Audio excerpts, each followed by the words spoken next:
Welcome to Now and Forever, a series of 10-minute reflections on good news spirituality, sponsored by the Charles and Catherine Free Family Foundation with headquarters in Bethlehem, Pennsylvania.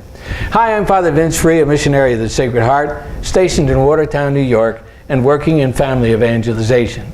With me is Miss Vicki Phillips, parishioner and choir member at Our Lady of the Sacred Heart Parish here in Watertown. Hi, Vicki. Hi, Father. Hi. Okay, what we're doing here is, as you know, I think, is we're reading this, going through these, reviewing these commentaries that are based on an acceptance of the good news of God's love. Now, this is a series that was originally sponsored by this lay organization, the Free Family Foundation. So it takes that that's the point of departure. I'm reading from these commentaries, and Vicki has the job of interrupting me whenever there's a need for explanation or clarification.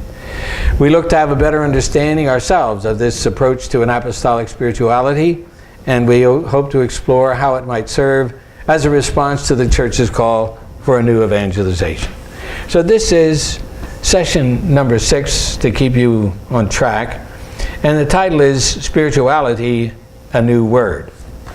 And we'll go right to the text. We may be pardoned for a certain reluctance before putting stock in 6-syllable words. The longer they get, the more abstract and unclear they become. Spirituality, the word, is no exception to the rule. In its present usage, it didn't become popular until 50 years ago. Then it quickly was taken to mean anything from Old Testament Kabbalah and Eastern religions to New Age hype. It includes countless varieties of other do-it-yourself programs that are equivalent to the proverbial attempt to lift yourself up by your bootstraps. Father, can you give some other examples of do-it-yourself programs? Yeah, well, I think what he means is like this Norman Vincent Peale thing, you know, where you take religion as a spiritual aspirin, you know, and you just take it and you feel good. But that's not spirituality. You know, and spirituality is, well, we'll see. But that's an example of that. Now he goes on here, he says this: sadly, after the age of the fathers of the Church, except for classics like The Imitation of Christ by Thomas à Kempis and Introduction to the Devout Life by St. Francis de Sales, books on Christian spirituality were few and far between. Yes? Father, what words did they use to talk about spirituality before the Second Vatican? Okay, see, to go back to the question here before, where I'm talking about Kabbalah and these Eastern religions, the word spirituality now, I mean, it's used for like people, they don't want religion, but they want spirituality. See, religion, wait, let me just check ahead here. Yes, he'll treat that. See, a lot of people today, they want spirituality, but they don't want anything to do with organized religion. And there are reasons for that. So, but anyhow, the words we used before Vatican II was things like faith, or religion, morality, character, virtue, good behavior, the 10 Commandments. They were all a basis for spirituality. In fact, if you don't have the 10 Commandments, you don't have a hope. That they're not going to save anybody. They at least tell you what's right and wrong.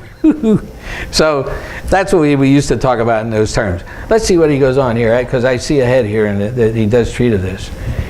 He says, okay, the books on Christian spirituality were few and far between.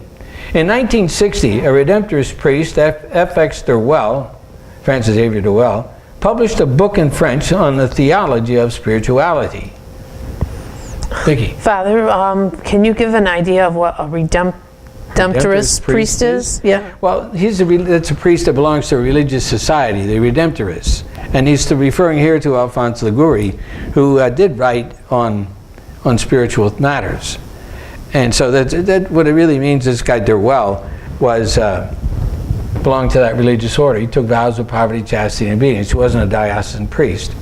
And you know what he did? One of the things he said, just incidentally, in this book, he says, Jesus became human in order the more fully to become the Son of God. Now that's a profound statement. So that shows our humanity is the means, whoops, I watched my microphone here. That's the means whereby our humanity, not just in our head, but our total mind, soul, heart, body, everything is the way in which we give ourselves to God. Okay, so he goes on, he says, during the 350 years from the De Sales to Dorwell, so much ink was spilled over religious differences that people grew weary of the fight, and religion got a bad name. What he's referring to here is that these religious wars, they were not really fought over religion. They were fought over who's going to have who's going to hold the winning hand. Like they had in Europe, they had cuius regio, eius religio, which means whoever religion is, that's the boss of that region. Whatever region follows that religion. So they were fighting to have control, not just over religion. It certainly had not less to do with theology than it did with who holds the upper hand. So now, okay, it says here that the people grew weary of the fight and religion got a bad name. While many folks turned away from church attendance, they kept looking for finding ways to find meaning in life. This innate longing for more than material rewards gave rise to a phenomenal interest in spiritual values. Our failure to maintain unity in Christianity weakened its worth and left the field wide open to all sorts of self-help systems that promise what God alone can provide. Can you explain that a little bit?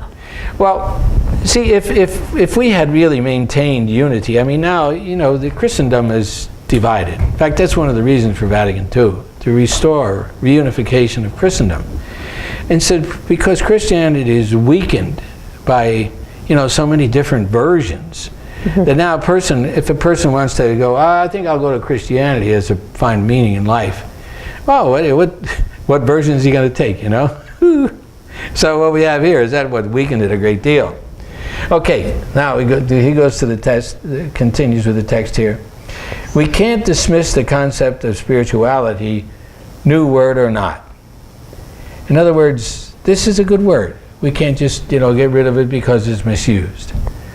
Like Peter, however, we are deeply aware of our own unworthiness to accept the mantle of grace. Father, I'm going to stop you real quick. Yeah. Can you explain the mantle of grace? Okay. The mantle of grace is like, there's a way of explaining that, like, in other words, when the prodigal son comes home, okay? Here's the prodigal son. Remember, he's wasted his whole inheritance. Right. He's hungry, and he's coming home. And the father's standing at the top of the hill. He's looking for him, waiting for him to come home. And when he sees him, he runs down to meet him. And you can imagine an old man running, it's just really awkward. But he didn't bother him. He was running to find his son. And then he says, what does he do? He says, give him a pair of shoes. Now, what does that mean, give him a pair of shoes? Well, slaves could not wear shoes. You had to be a free person to wear shoes. And he said, put a ring on his finger. Here's a faithless son, and he wants to put a ring on his finger. And then he says, and give him a mantle, to cover his nakedness. This mantle of grace is viewed as God embracing us with his love and then giving us the courage or the understanding that he loves us. That's the mantle of grace. And it's a beautiful concept. It just means not just that you're wearing clothes, but that these clothes signify your dignity and the fact that God now has embraced you once again with his love, and you have accepted the mantle of grace. Some people don't want to accept it. Their pride is, hey, what's this all about? Forget it. Okay, now he says, here, Peter, however, we're deeply aware of our own worthiness to accept the mantle of grace. So we have to, Peter, when he saw the miraculous catch of fish, Peter didn't say, my, what an astonishing turn of events. He said, rather, depart from me, Lord, for I am a sinful man. That's the condition on which we really accept that mantle of grace. So paradoxically, that's the very stuff of which authentic spirituality is born. For if we are to make any progress at all in the spiritual life, we must begin with the realization that it is God who makes us holy. Spirituality is what allows it to happen. So that's another way of looking, he's looking at this word spirituality and said, don't give up on it. Because it is a good word, it's meaningful, but we have to use it in the way that we understand it. It's allowing God into our lives that we be transformed, touched by His love. And then that gives rise not just to practices, but to an awareness of your identity and purpose in life. Thank you very much for listening. Hope to see you soon. God bless.